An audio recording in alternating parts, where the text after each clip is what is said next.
종종 교회 안에 보이는 태도들 중 이런 잘못된 태도들이 있음을 확인할 수 있습니다.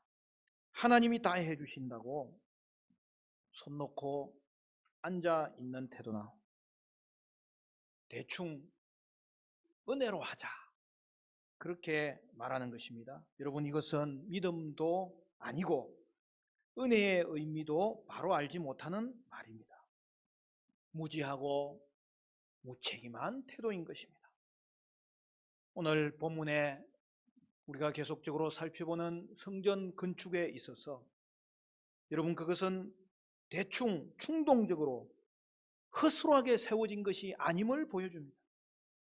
주의 일을 위해서는 최상의 기술을 동원했고 최고의 재료를 동원했고 최선의 헌신을 하나님께 드렸던 것입니다. 오늘 우리 성가대가 찬양을 했는데요, 여러분, 찬양도 마찬가지죠. 먼저 찬양은 은혜롭게 해야 되는 거예요. 하지만 그렇다고 기본적인 실력을 갖추지 않아도 된다는 말이 아니에요. 우리 주님은 영광스러운 주님이기 때문에 그분을 찬양할 때는 잘 준비해야 돼요. 정교하게 아름답게 준비된 양질의 찬양을 올려드리는 것이 마땅한 거예요. 여러분, 그래서 우리 성가대가 전국에서 제일 잘하는 성가대가 됐잖아요.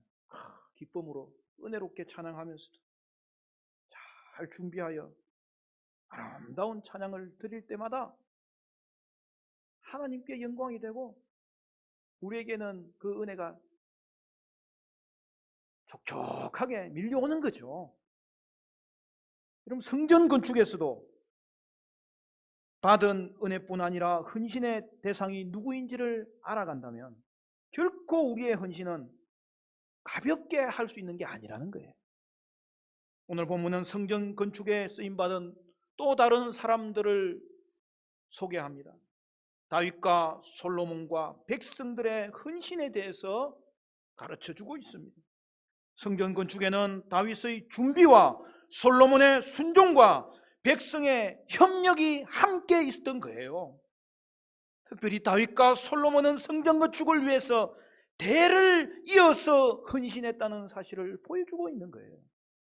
솔로몬은 성전 기구 제작의 총 책임자였습니다. 그리고 히람은 왕명을 받아 소임을 다한 정교하고 충성스러운 놋대장장이었습니다. 이제 히람은 솔로몬 왕을 위해 여호와의 성전의 모든 놋기구 제작을 마쳤습니다. 40절에서 47절은 히람이 만든 놋기구 요약입니다. 두 놋기둥과 성전 뜰의 놋바다와 소 받침대, 그리고 10개의 물두멍과 받침 수레에 대해서 설명하였고, 이제 40절 이하는 놋기구 제작에 대한 요약입니다. 먼저 첫 문장에 나열된 솥과 부삽과 대접은 앞에서 설명된 바다나 물두멍에 비해서 규격이 작은 기구들로서 희생제사나 분향에 필요한 도구들이죠. 솥은 분향단의 재를 담는 데 사용하고, 부삽은 재를 치우는 데 사용하고, 대접은 희생 제물의 피를 받는 데 사용하였습니다. 50절에는 주발도 나오는데 이것은 대접과 같은 용도로 쓰이지만 금으로 만든 것입니다. 놋기둥은 기둥 꼭대기에 공 모양의 머리, 그리고 각 머리에 씌운 그물, 그 그물에 두 줄로 매단 석류 장식을 특징적으로 수록하였습니다. 43절 이하에는 10개의 물두멍과 수레 받침에 대해서, 놋바다와 받침인 12마리 소의 형상 제작에 대해서 적었습니다. 45절은 히람이 광택나는 놋으로 모든 기물 제작을 완성하였으므로 솔로몬의 명을 받들어 자신의 직무를 다했다는 것을 공식적으로 재선언하였습니다. 여러분, 히람의 성공적인 공정은 그의 출생부터 시작하여 놋 숙련공으로 피고 결국 성전기구 제작을 완료할 때까지 모든 것을 주관하시는 하나님의 섭리 아래에서 가능했습니다. 46절, 47절은 이제 놋 제작의 뒷이야기가 기록되어 있죠. 여러분, 놋은 흙에 주물을 넣어서 형태를 제작하는 것 아닙니까? 그러면 그 흙은 어디에 있었느냐?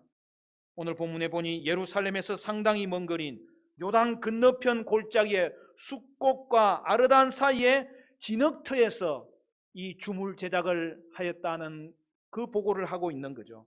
성전의 놋기구들은 놋의 무게를 청량할 수 없을 만큼 많아서 청량하지도 않았다고 기록합니다.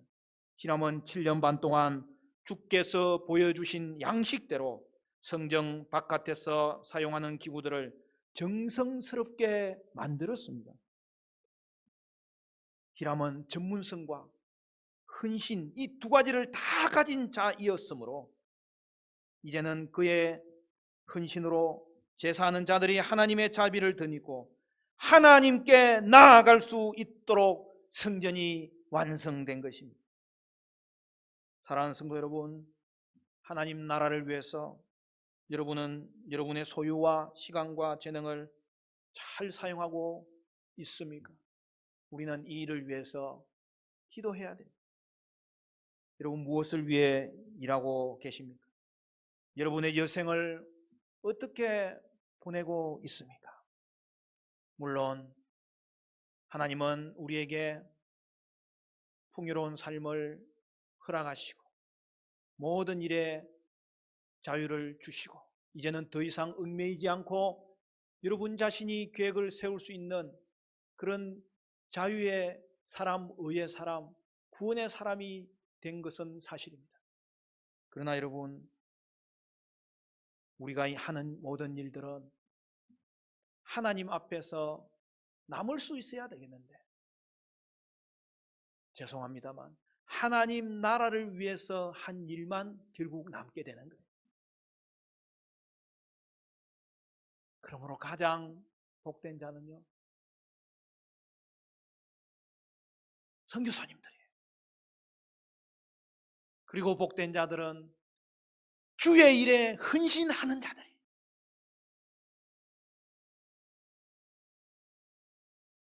물론 취미생활도 중요해요.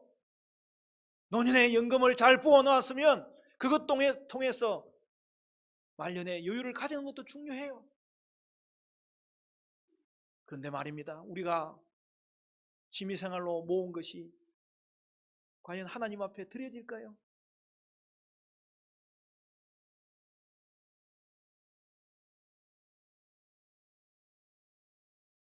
하나님 나라를 위해서 한 일은 반드시 남아있게 되고 다른 것은 남지 않게 될 때에 저와 여러분은 장차 하나님께서 그 일을 나열하시고 인정해 주시고 칭찬해 주시는 그날을 맞이할 때에 기쁨으로 맞이할 수 있어야 될 것입니다.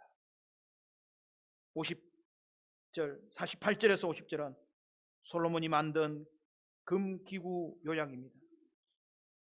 성전 뜰에서 희생제사를 드리는 데 필요한 기구들은 놋으로 만들었지만 이제 성전 안에서 있는 이 분향단과 진설병단과 금촛대와 그것을 사용하는 데 필요한 기구들은 금으로 만들었다는 사실을 보고하고 있어요. 이제 금으로 제작된 기물이 요약되는데요, 히람은 놋에만 아니라 금도 잘 다루는 기술자였으므로 근 기물의 제작도 히람이 했던 것으로 보여요.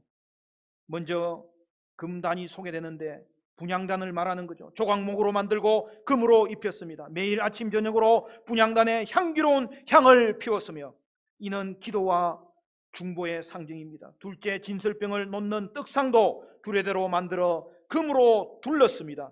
12지파를 상징하는 12개의 떡을 올려 놓는 것으로 매 안식일마다 진설하였습니다.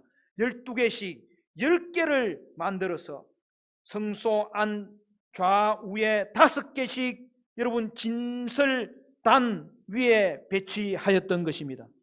여러분 진설병은 이름이 얼굴의 빵이라는 이름을 가졌어요. 그것은 무슨 뜻입니까?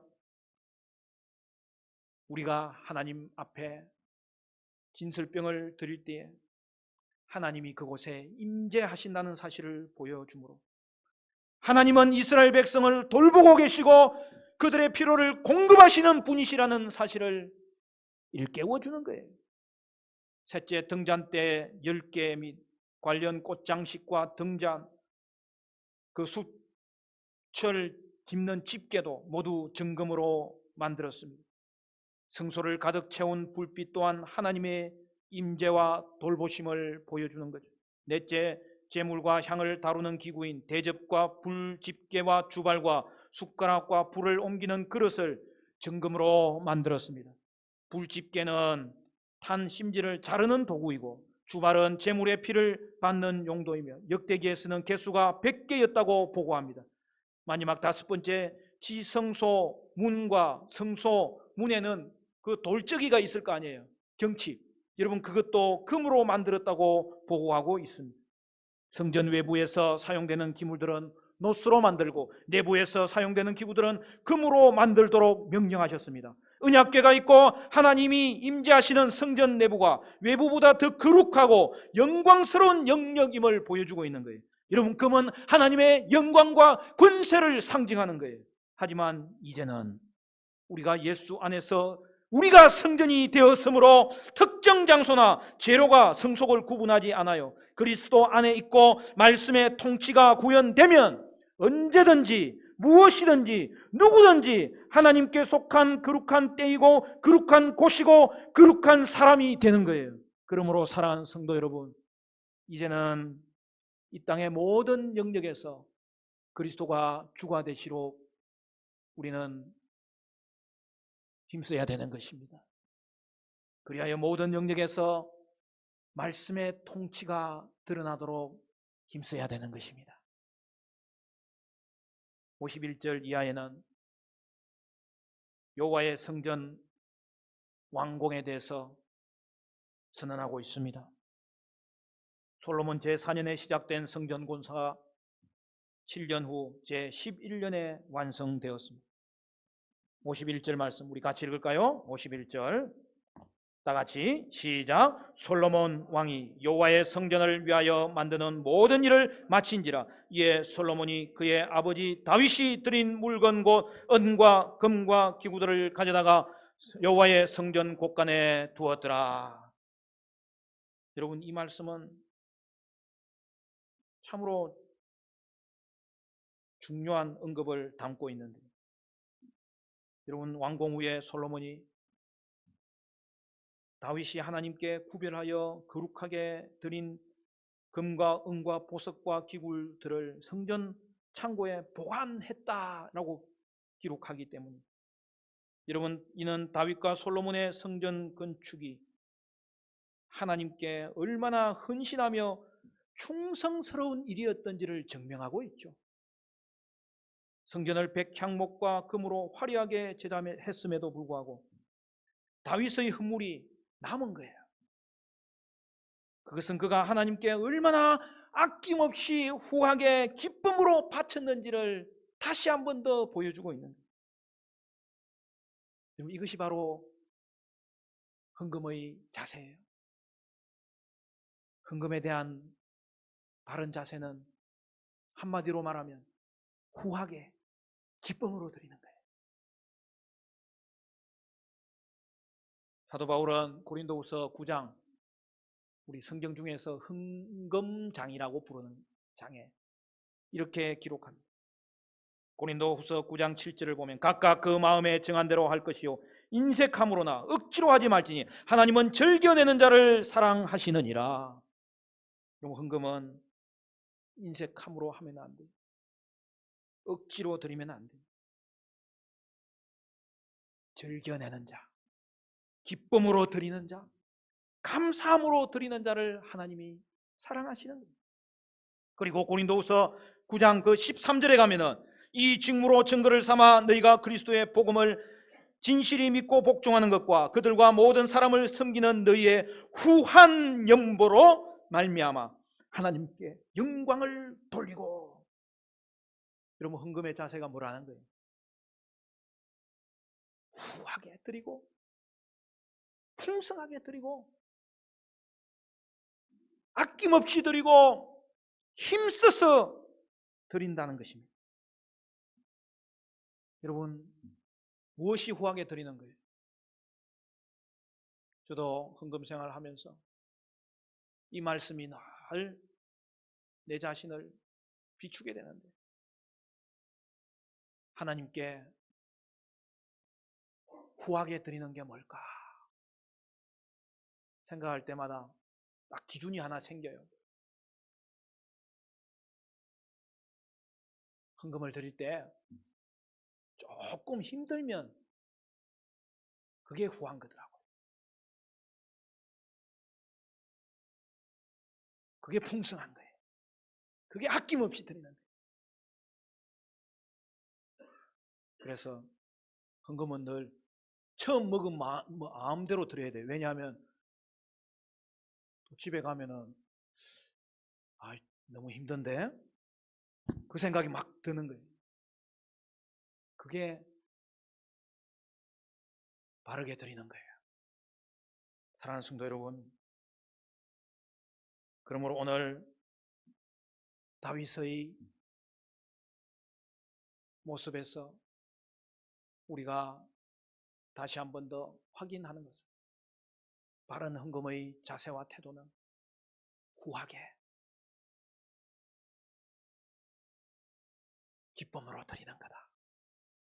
아낌없이 조금 힘에 드는 정도.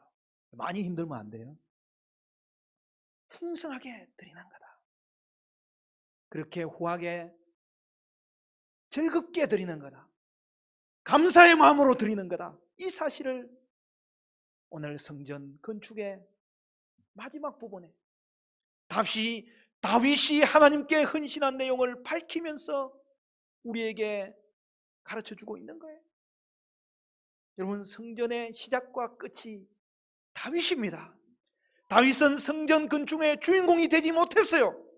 그럼에도 불구하고 성전 건축을 이루게 했던 모든 일에 다윗의 준비가 있었고, 그것이 다시 성전 곳간에 드릴 정도로 마지막 성전 건축의 말미에 다윗이 하나님께 최선의 헌신을 드렸다는 사실을 성경은 보고하고 있는 거죠.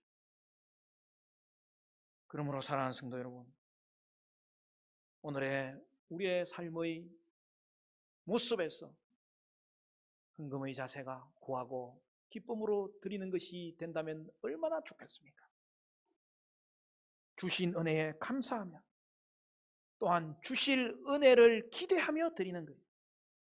그래서 고린도후서 9장 10절은 이렇게 요약합니다.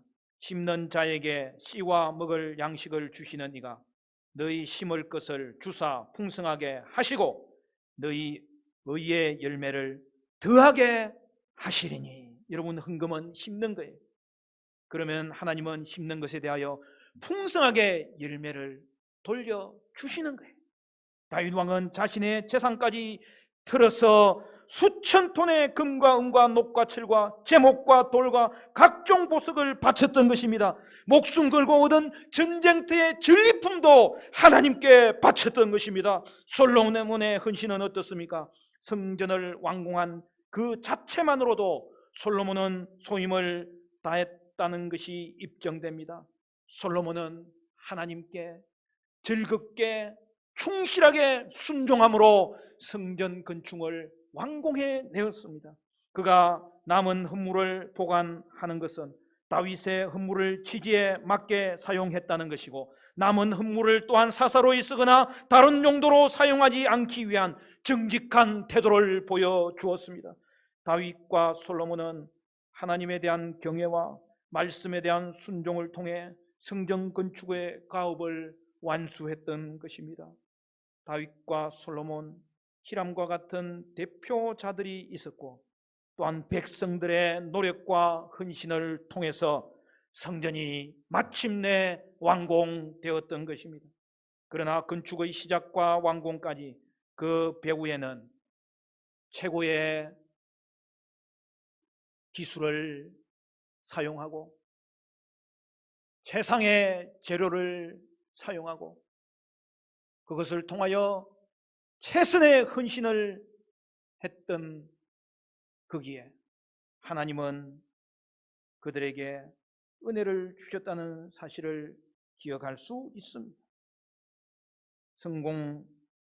성전 완공 후에도 하나님은 다윗과의 언약을 신실하게 지키셨고, 이는 다윗의 후손으로 메시아를 보내심으로 증명되었습니다. 이제 우리에게 오신 예수님을 통해 하나님은 지금도 하나님 나라의 백성으로 우리를 삼으시고, 또한 종말에 그의 영원한 왕국을 실현하실 것입니다. 솔로몬은 성전 완공 후 남은 다윗의 헌물을 성전 곳간에 둠으로써 성전 건축의 마무리를 묘사하고 있습니다. 솔로몬은 아버지 다윗을 기리는 거예요. 성전은 자기가 지었지만 아버지 다윗이 얼마나 성실하게 성전 짓기를 위해서 준비했다는 사실을 그가 알기 때문에 그는 다윗의 이름으로 성전 건축을 마무리하는 거예요. 다윗은 성전 건축의 뜻을 이루지 못했지만 마지막 순간까지 성전을 위해서 필요한 것을 준비했던 거예요. 다윗은 자신을 위해 산 자가 아니에요. 하나님 나라를 위해서 살았기 때문에 준비하는 일을 할 수 있었던 거예요. 여러분, 오늘날 이 시대는 어떻습니까? 하나님의 사역자들조차도 자신의 때에 일 보기를 바라기 때문에 여러분, 다음 세대를 준비하지 않고 심지 않고 내려놓지 않는 모습을 얼마나 많이 보여주고 있어요. 다윗은 자신의 세대뿐 아니라 다음 세대 부흥을 위해서 살았던 자입니다. 사랑하는 성도 여러분, 우리도 내가 열매를 거두지 못하는 일이 있어도 실망하지 않아야 됩니다. 하나님의 때를 위하여 끝까지 최선을 다하여 살아야 됩니다. 바로 그렇게 심는 자가 있기 때문에 하나님의 역사는 오늘 우리에게도 임하였고 우리 다음 세대에도 반드시 임하게 되는 거죠. 하나님이 주수하실 때를 믿으며 오늘 우리는 우리가 해야 될 몫에 충실한 순종을 하나님께 드릴 수 있어서 성실하게 씨 뿌리는 자로 쓰임 받아야 됩니다. 이것이 바로 주의 일을 하는 사역자의 자세이고 이 땅을 회복시키는 선교자의 전도자의 자세인 것입니다. 내가 거두지 못해도 심는 사람, 다음 세대를 위해 심은 것은 때가 되면 반드시 이루어질 것이기 때문에 믿음으로 심는 자들이 우리 가운데 많아져야 됩니다. 성도는 하나님 나라를 위해서 사는 자들이기 때문입니다. 이 말씀은 제게도 늘 긴장을 주는 말씀이에요. 하나님 나라를 위해서 살 때만이 심을 수 있어요.